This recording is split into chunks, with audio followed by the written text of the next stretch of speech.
அனைவருக்கும் வணக்கம். தன்னுடைய பக்தருக்காக குடுமியுடன் காட்சி தந்த சிவலிங்கம் இருக்கும் ஆலயம் பற்றிதான் இன்றைய பதிவில நாம பார்க்க போறோம். செங்கல்பட்டிலிருந்து காஞ்சிபுரம் செல்லும் வழியில் 8 கிலோமீட்டர் தொலைவில் பொன் விளைந்தகளத்தூரில் அமைந்துள்ளது அருள்மிகு மீனாட்சியம்மை சமேத முன்குடுமீஸ்வரர் திருக்கோயில். சுமார் 1300 ஆண்டுகள் பழமையான கோயில் இது. ராஜேந்திர சோழ மன்னரால் கட்டப்பட்டது.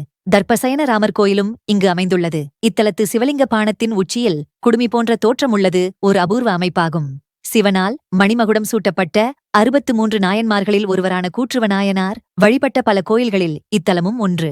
இத்தலத்தில் வசித்து வந்த ஒருவரின் நிலத்தில் வெள்ளை குதிரை ஒன்று ஓடிய இடங்களும் குறிப்பிட்ட காலத்தில் விதைக்கப்படும் நெல்மணிகளும் தங்கமாக மாறிவிட்டன.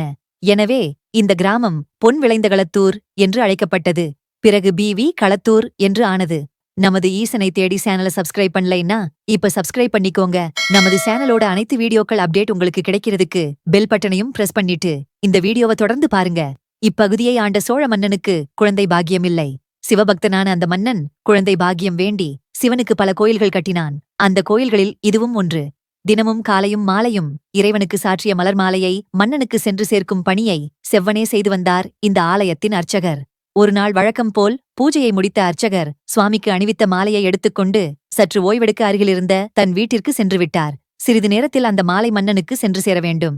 இது தெரியாமல் ஏதேச்சையாக அர்ச்சகரின் மனைவி அந்த மாலையை எடுத்து பார்க்க, அதற்குள் அரசவை பணியாளர் மன்னர் கோயிலுக்கு சுவாமியை தரிசிக்க வருவதாக அர்ச்சகரிடம் சொல்ல, அவசரமாய் மாலையை எடுத்துக்கொண்டு போனார் அர்ச்சகர்.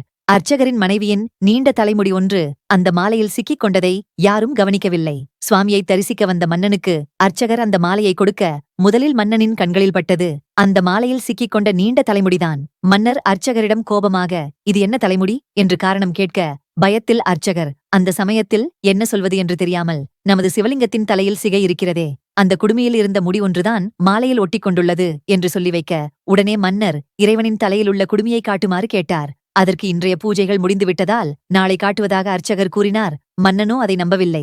நாளை இறைவனின் தலையில் உள்ள குடுமியை காட்டவில்லை என்றால் உமக்கு கடுமையான தண்டனை கிடைக்கும் என்று எச்சரிக்கை செய்துவிட்டு கிளம்பினார் மன்னர். அர்ச்சகர் கலங்கியபடி அன்றிரவு முழுவதும் இறைவனை மனம் உருகி வேண்டினார். மறுநாள் மன்னர் கோயிலுக்கு வந்தார். அர்ச்சகர் பயத்துடனே இறைவனுக்கு தீபாராதனை காட்டினார். அப்போது சிவலிங்கத்தில் கொத்தாக முடியிருப்பதைக் கண்ட மன்னர் மகிழ்ந்தார். அர்ச்சகரிடம் மன்னிப்பும் கேட்டார். இவ்வாறு தன் பக்தருக்காக ஈசன் குடுமியுடன் காட்சி தந்ததால் முன்குடுமீஸ்வரர் என்ற பெயர் பெற்றார். சுந்தரேஸ்வரர் என்ற அவரது பெயரே முன்குடுமீஸ்வரர் என்று ஆனது. இந்த பதிவு உங்களுக்கு பயனுள்ளதாக இருந்திருக்கும் அப்படின்னு நினைக்கிறோம். இந்த வீடியோவுக்கு ஒரு லைக் கொடுங்க. இது போன்ற ஆன்மீக தகவல்களை பெற நமது ஈசனை தேடி சேனலை சப்ஸ்கிரைப் பண்ணிக்கோங்க.